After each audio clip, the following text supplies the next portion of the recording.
statement that startled me. He said, the awesome things that the Holy Spirit is going to do in his last days, even we, the angels, have never seen such a move of the Holy Spirit yet. Now that really shook me, because angels have been living for eons of time. And they saw every great thing that God has done. They saw the creation, they saw this, they saw all the things. And they saw God speaking the worlds into existence. And this, he says, whatever we have seen God do is nothing compared to what is God going to do in the last days.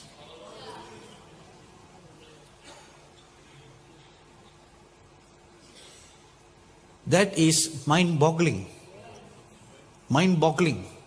We cannot fathom, I cannot understand the great things that God is going to do in the last days. And the best part of this whole thing is, the Holy Spirit is going to use you as the catalyst through whom he is going to display the last final move of God. How blessed people you all are. Amen. Shouldn't you give God a good clap, thanksgiving?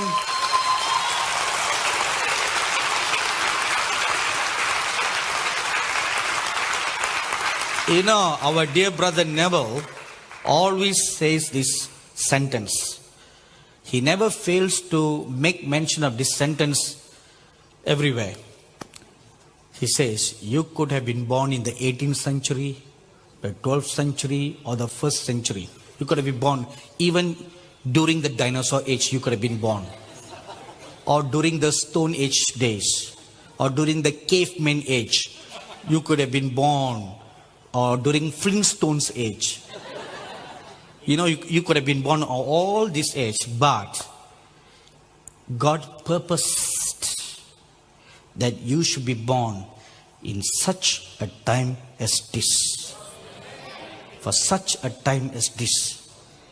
To not only be a spectator, but be a participator in the final display of the glory of God. How privileged. How blessed. That's why membership has its privileges. Membership into the end time army of God. Not membership into a church body. Not that. That membership will only give you potlucks.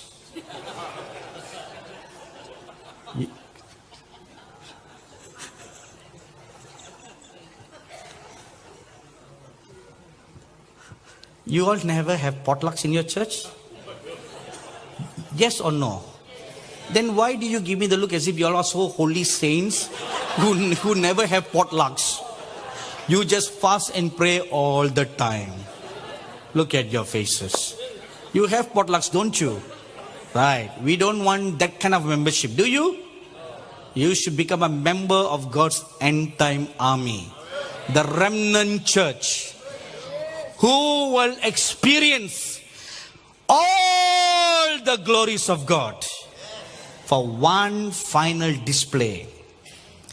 You know, the days of apostles are not the last days, but the beginning of the end. We are on the tail end of the end times. And the Bible says in Haggai chapter 2 verse 9, the latter glory of this house shall be greater than the former, says the Lord of hosts.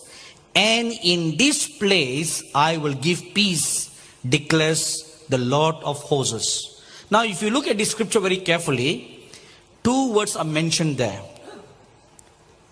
There are two time shifts in God's house.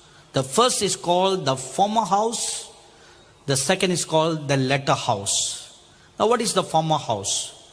See, God will pour out the glory on the former house. That took place on the day of Pentecost in the 1st century. Acts chapter 2. Verses 1 to 4 tells us when the Holy Spirit was poured out upon the former house, it gave birth to the church. And all the 9 gifts of the Holy Spirit manifested powerfully. The 9 gifts of the Holy Spirit and the fear of God manifested so powerfully that within a short time, from 120 members, the church grew to 8,120 members. Just two sermons that were preached a short time. And how did this exponential growth took place? Largely because of signs and wonders, not because of programs in the church. Today we have great programs in our churches. Men's fellowship, women's fellowship, children's fellowship, singles fellowship, doubles fellowship. If there is single, there should be a double, Right? Parents fellowship, grandparents fellowship, widows fellowship, all kinds of fellowship. All that is to entertain the club members. It just entertains the club members. Because once you become a member of a club, you pay your dues, you pay your tithes and your offering. That's your membership dues. And then you must have some activities to justify for all that you have received. Now with all those programs, tell me honestly, how much has your church grown? The early church had no such membership privileges. Nothing. No men's club, no women's club, nothing. They went everywhere preaching the gospel of the kingdom. As you heard Brother Neville share yesterday. They preached the gospel of the kingdom and they demonstrated the power of the living God. One miracle done by Peter for a man born lame at the gate beautiful before he entered into the temple. One miracle. That one miracle brought a huge harvest into the church. And then another miracle. Several miracles took place. And another huge harvest came into the church. And if you look at the pattern of the life of the Lord Jesus, he preached the gospel of the kingdom, followed by signs and wonders following. The disciples that he sent out 2 by 2, they preached the gospel of the kingdom, accompanied by signs and wonders and following. Then the Lord sent 70 people, 2 by 2. They preached the gospel of the kingdom, followed by signs and wonders and following. The book of Acts, you read all the apostles preaching the gospel of the kingdom, accompanied by signs and wonders following, and the church grew on the leaps and the bounds. The then known whole world became a Christian world. Within a short period of time, 60 years. From the time the Lord Jesus died, in a 60-year period or 50-year period, the then known whole world became a Christian world. Now after 2000 years, with all the modern gadgets that we have today, with all the modern technology that we have today, we have hardly scratched beyond 500 million, half the world. What's wrong? Because we have programs. I was meditating today on a devotional. I read a devotional. It talks about now, please listen with all your heart and don't get me wrong. I'm just making a point across. A youth group from a church went on a mission trip.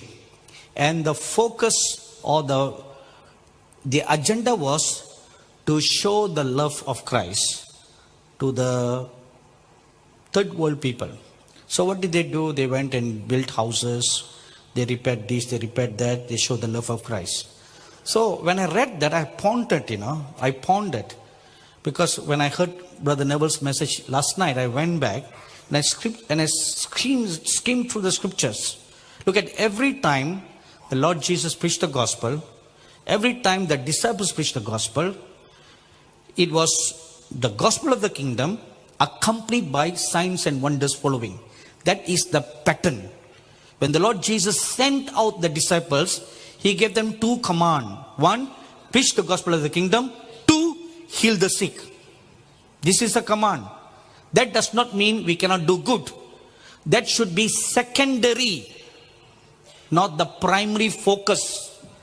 So because the secondary now becomes the primary focus, we are no more winning the loss. We are no more. Remember the statement that the Lord told Brother Neville, keep the main thing, the main thing. We have lost the main thing. We have lost the main focus of our existence. What's the purpose of the church? Not to be a club.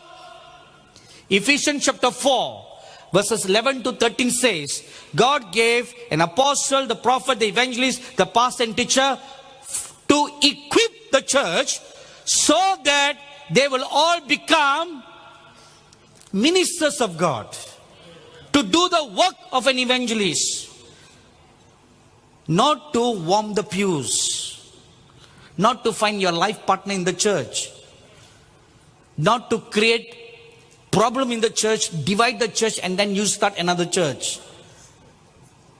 See, the real purpose of a church is to equip the church so that you become a proof producer, a power demonstrator. That's the purpose. And what are we doing from the day that you get saved till now? How many souls have you brought into the kingdom of God? Maybe you may say to me, I'm hardly surviving myself. Every day I'm dying, I'm resurrecting myself. I am backsliding and then I'm getting revived. I'm backsliding and I'm getting revived. All my life, I only have enough time to save myself.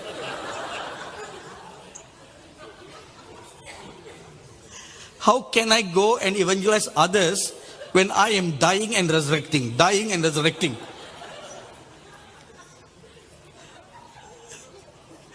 This cannot go on forever. One day you'll find that you're not able to resurrect anymore. You are dead forever. My dearly beloved brothers and sisters, please remember this phrase or this sentence that the Lord spoke through Brother Neville. Keep the main thing, the main thing. The main thing, the main thing. What's your purpose? To reach out to others, to demonstrate the power of the living God. That's your purpose. So the former day was the day of Pentecost. Now the latter day, this present time, when after 2000 years of the church being in a black hole or going through dark ages, in the year 1904, the Holy Spirit was poured out one more time in Los Angeles, and it started in a place called Azusa Street. I'm sure you all are very familiar with. From that time onwards, the anointings of the Holy Spirit was picking momentum till it's now reaching a crescendo in these last days. But in these last days, the Bible tells us the Lord Jesus Christ is going to come to bringing the former rain and the latter rain, put them together and give the last days remnant church a perfect storm. It's going to be a perfect storm. Hosea chapter 6 verse 3. Let us know, let us pursue the knowledge of the Lord. His going forth is established as the morning. He will come to us like the rain, like the latter and the former rain to the earth. This is what is going to happen in these last days.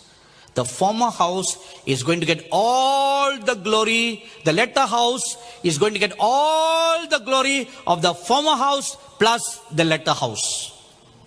Not just the latter house. Gets everything together. You know,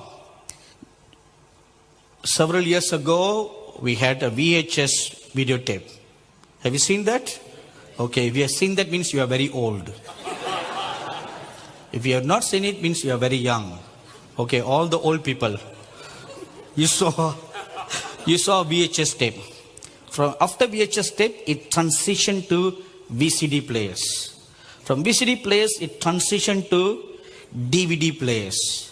From DVD players, it transitioned to, today is what? Blu-ray player. Tomorrow is going to be red player. Okay, Blu-ray. This is where we are today. If you buy a Blu-ray player, the Blu-ray player can play a DVD or ordinary DVD.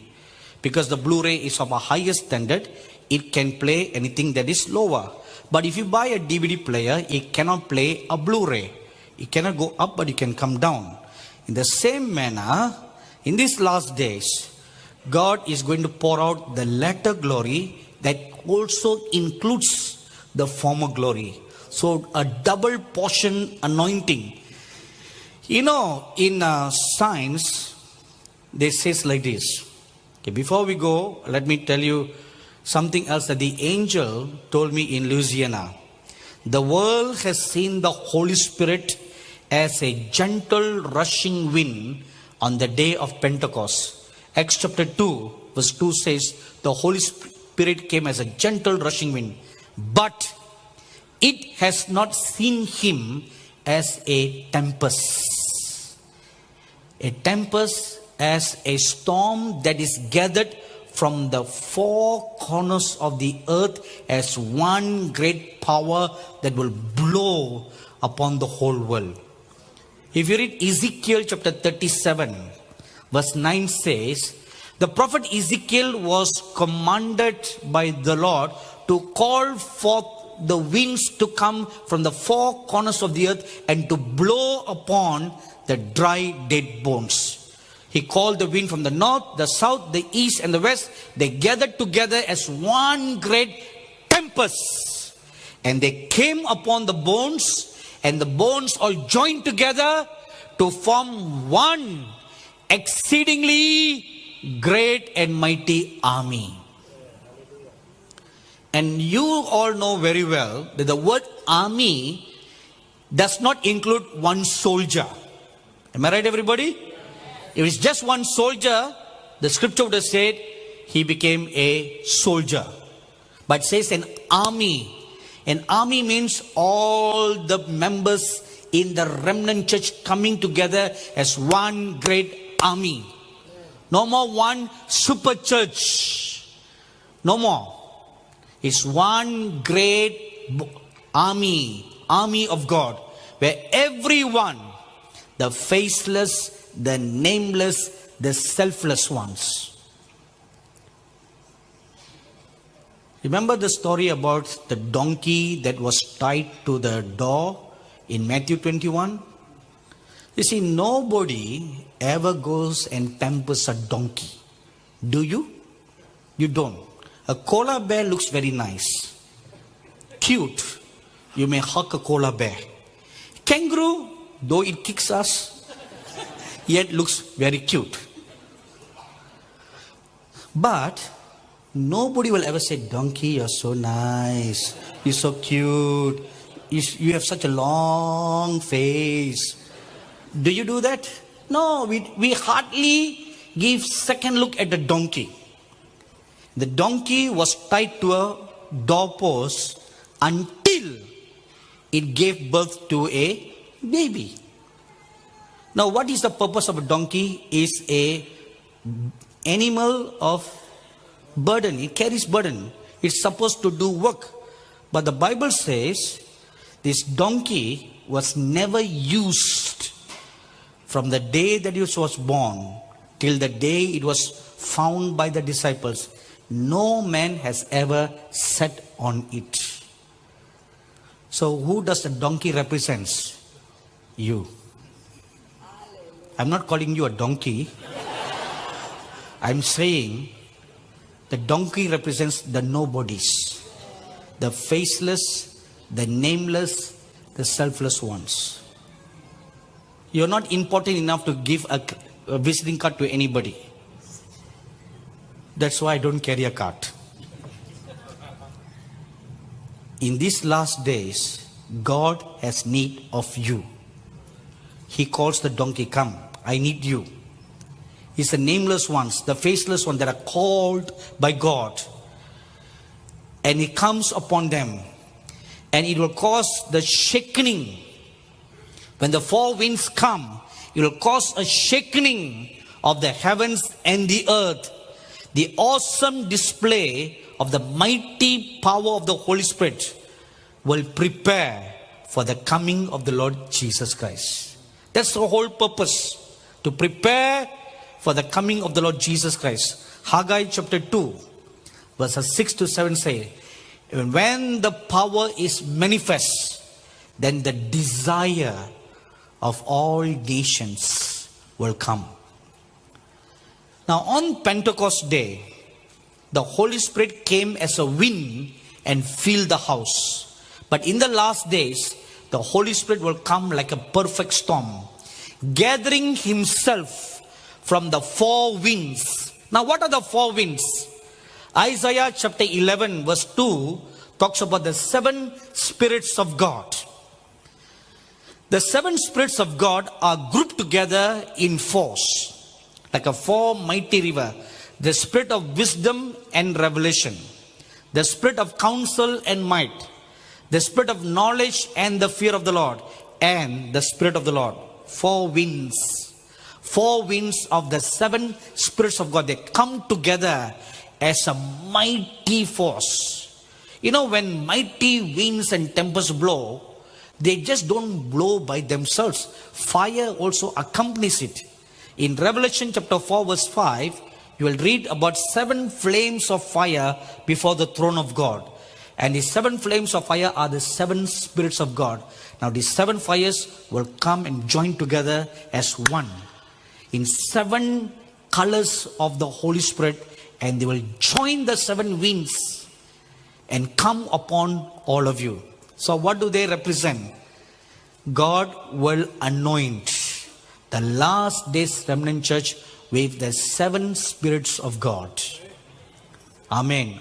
It will be poured out in an abundant measure. I think the word abundant measure is not right. It should be measureless. Measureless will be poured upon everybody, upon the little children, upon the youths, upon the women, upon the servants, upon the handmaidens. Whoever give importance to a servant or a maid. Do you? We don't care. We don't give any importance to a maid or a servant. But the scripture says, even upon those who are outcasts, those who are looked down upon, God will pour out the seven spirits upon them. Because in the last days, God needs all those in the highways and the byways to come in to bring in the last harvest. Because the call that was first extended to the main churches, they just rejected it. We don't want the Holy Spirit. We don't want the speaking of tongues. We don't want this great, awesome miracles. We don't want this. We don't want to be teletransported. Who knows where we will go?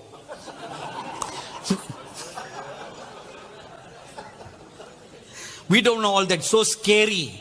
Oh, worse still, we brand them all as of the devil.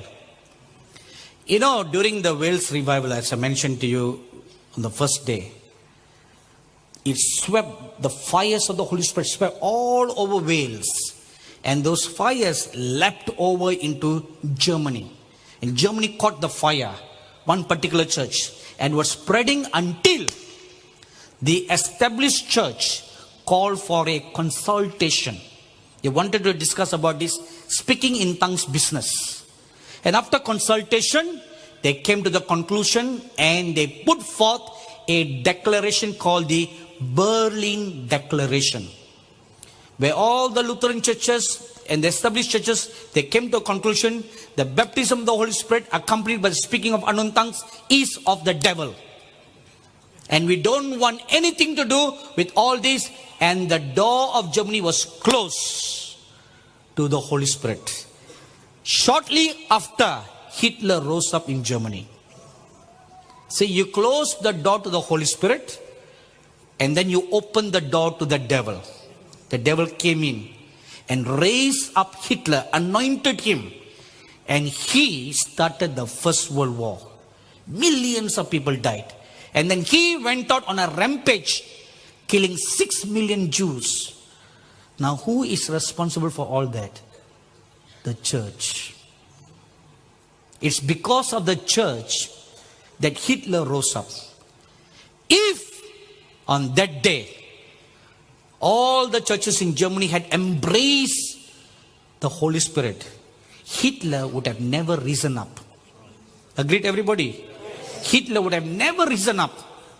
There wouldn't have been a First World War. If there's no First World War, there wouldn't have been a Second World War. 6 million Jews would not have gone to the gas chambers. The church is responsible for all that. And one more time, in these last days, we are doing the same thing again and again. We are now pushing it all back. Pushing it back. When God anoints little children, their spiritual eyes are open. They see awesome visions. They are taken up to heaven. You know, there are many pastors and churches that denounce all this as of the devil. I have personally interviewed children, you know, little children, 2-year-olds and 4-year-olds. They have seen visions that are in the book of Revelation, and the parents have sworn to me that they have never read the book of Revelation to their children. The children have never heard of the book of Revelation, never seen anything related to the book of Revelation, never heard the book of Revelation, but they see amazing scenes as it is in the book of Revelation. Where did they get that from? Can you say they just imagine it? How can they imagine drawing a living creature that has the face of a lion and a human body with 4 wings and eyes all over the body? Can you imagine anything like that? No, how can a 2-year-old imagine it? And a 4-year-old girl, a pastor's daughter in New Delhi, a Nepali girl, Nepali church pastor's daughter in New Delhi, the capital of India, she was taken to heaven. And there she saw many animals in heaven. Among them was a unicorn, a horse with a beautiful white horse with a horn on its head. And the pastor never told this to anybody. You know, he just kept it to himself. And before this incident, I was preaching at a children's camp in Darjeeling, in India. And my host picked me from the hotel to go to the auditorium. And on the way, he asked me some questions about some of the visions that I've seen in heaven. So I told him, okay, I'll share with you on a promise that you will never breathe a word to anybody. He said, Scout's honor. So I shared with them something, and I mentioned about this unicorn that I've seen. And with horses with wings and how they fly and all that. So he just kept to his heart. And then this young man, he went to New Delhi to do a youth ministry. And the pastor shared in private what the daughter saw. And this young man was shocked. And then he narrated to the pastor what I had explained. And when the pastor heard that I had seen a similar thing, he took courage then that his daughter was really taken to heaven and she really has seen it. And then he boldly told everybody else what the daughter has seen. Now, is that imagination? It's not imagination. And then there was another incident. Some group of pastors, you know, they had their, I think, retreat. And in the retreat, Instead of kneeling down and praying, or fasting and praying, or at least discussing the word of God, or discussing how they can take their city next for God, they sat together to talk about me and our television ministry. And they went on criticizing about every program that we were producing. Chiefly, the programs that we produce where we interview children who have seen visions. And we dramatize those visions to share everybody what God is doing for the children. And they were denouncing that all this is of the devil. There was one pastor in that meeting whose children have such experiences. He stood up and he denounced the chairman of the meeting, said, "You are a liar to speak such things." See, they are experiencing it. This is the same problem that happened in the days of the Lord Jesus. If you read Matthew chapter 21, when the little children were all crying and praising God, praising the Lord Jesus, saying, "Hosanna to the Son of David who is coming in the name of the Lord."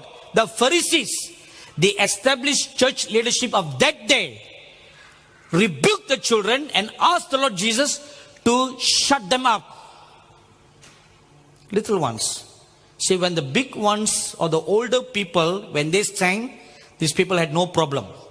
But when the babies, the sucking babies and little children, when they lifted up their voices to sing the praises of God, it somehow discomforted the established church leadership. You know why? All the devils in them began to tremble.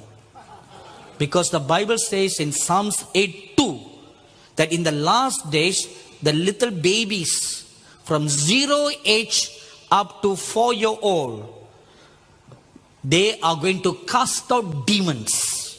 They are going to do that. So that's why when they started singing, all the devils in the established church leadership began to tremble. You know, several years ago, we were conducting a fasting prayer meeting in Chennai. And an angel of the Lord appeared to me with a scroll. And he unfolded the scroll and he read, "God is asking you to establish a children's ministry and teach the children about the end time, their end time destiny of seeing visions and to prophesy."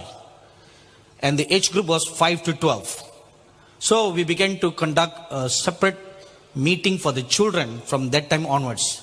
Then he also added that the babies, those who are still drinking milk from the mother, from 0 age right up to 3 years old, they are going to cast out demons.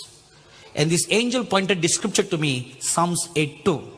So that day in the meeting, I made this public. I told everybody what God is going to do. Therefore, we are going to start these new ministries for the children. There was a mother who came from another city in India called Bangalore. And they have 2 children, one a 10-year-old girl and a small 1-year-old baby that she was still nursing. So the mother heard what I just said. She went home and they have a servant girl, a 13-year-old girl who is their relative. This girl does all the housework in them. And this girl was a demon-possessed girl. Now, to make a long story short, and she would do all kinds of demonic activities in her house, and nobody knew it was actually this girl who was demon-possessed, until one fine day, the aunt realized that her niece was really demon-possessed. And the aunt didn't know what to do with a demon-possessed relative. So one morning, she carried her baby. By this time, this boy is 1.5 years old. She carried the baby down to make milk for him. At that moment, this servant girl came out of the kitchen with a feeding bottle in her hand. This little boy, he looked at the girl. He just smiled with his babyish smile, and he lifted up his hand and pointed at her. In that instant, the aunt, her spiritual eyes were open, and she saw a dark, evil spirit depart from the girl. She was shocked. She was shocked. And then suddenly she remembered what I preached, that the babies will cast out demons. And she saw with her own eyes that scripture, Psalms 8:2, coming to pass. These are the days. Have you ever heard anything like this in history before? No. Eyes have not seen, ears have not heard, neither has it entered into your mind what great and awesome things God is going to do in the last days. These are the powers of the age to come. I was told very strictly by the Lord, prepare the children for their destiny. What is their destiny? To see visions and to prophesy. Little ones. And that's what we do in our ministry in India. We have several programs that we telecast on Angel TV that are specially designed to train them for the future, for their destiny. And we also have a weekly a club called Malakutis Club. Malakutis means Angel Kids. Every Saturday afternoons from 3 to 5, we have two children group. One for 2 to 4-year-olds and the other from 5 to 12-year-olds. And we prepare them towards their destiny. And these children see amazing visions like nobody else. Every time they gather together, every one of them sees the Lord Jesus walking as a Lion of Judah in the meeting. Every one of them. And once I tested these children, I saw the Lord Jesus Christ and I asked the kids, okay, how many of you sees the Lord? Everybody put up their hands. So I asked them, show me the exact location where the Lord Jesus is standing. And every one of them pointed their finger to the exact location where I see the Lord Jesus Christ standing. If I didn't say, how can all the children point their finger at the same direction? So they're not lying, are they? This is their destiny. Not just coloring or drawing. Okay, draw whatever you like. And they all draw a Pokemon monster. The Pokemon is now a craze in the world. Do you know how the founder planned that?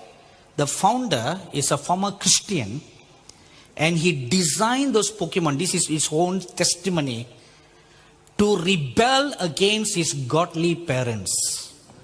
And he designed all those demons as an insult to Christianity. So if you allow your children to play Pokemon demons, what are you teaching your children? Okay, it's not innocent, Harry Potter is not innocent. Pokemon is not innocent. Pokemon is the moon. Moon comes from demon. You see, poke the demon. That's what it is. And it's not innocent. Casper the friendly ghost is not friendly. A ghost is a ghost. I grew up watching Casper the friendly ghost. At that time it was friendly, but now I know.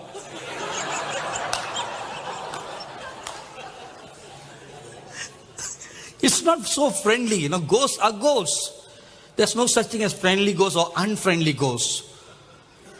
My dearly beloved brothers and sisters, if you will not prepare your children for their ultimate destiny, the devil is already preparing your children to serve the Antichrist army.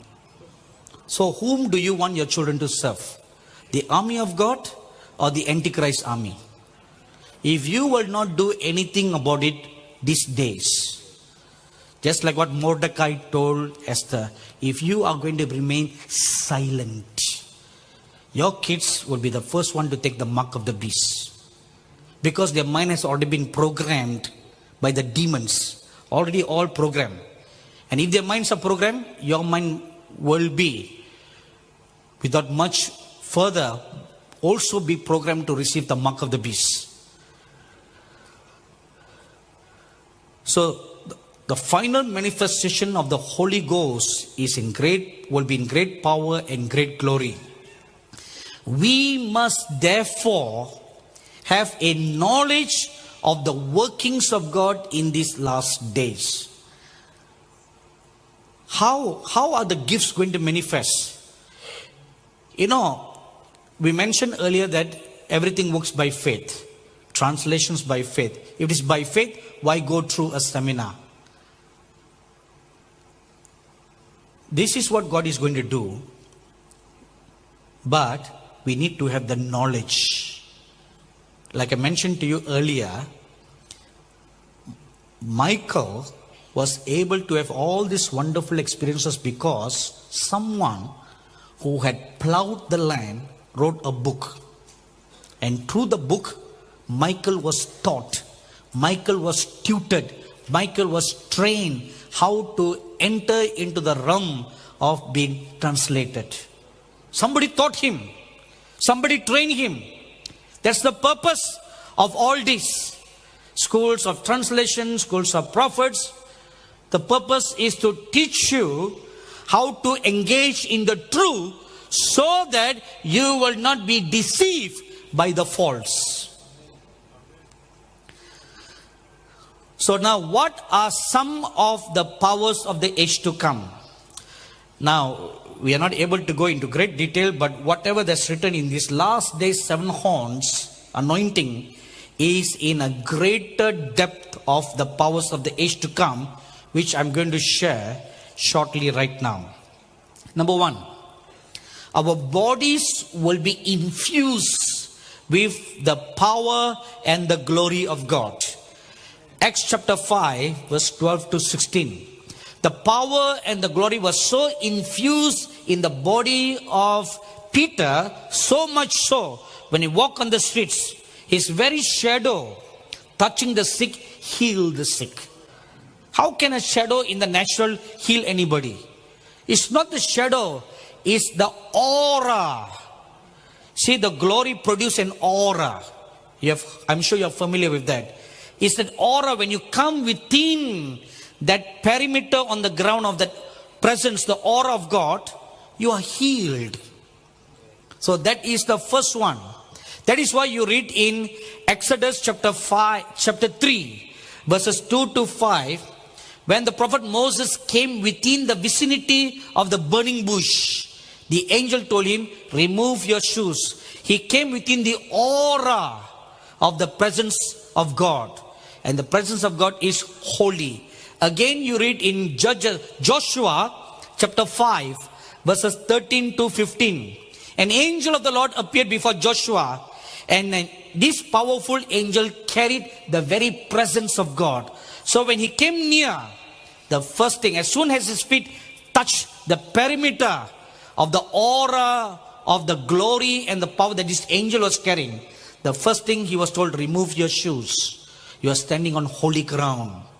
See, that is the power and the glory that will be infused in your body. Your very body becomes like what the Apostle Paul calls, we bear the excellency of the power of God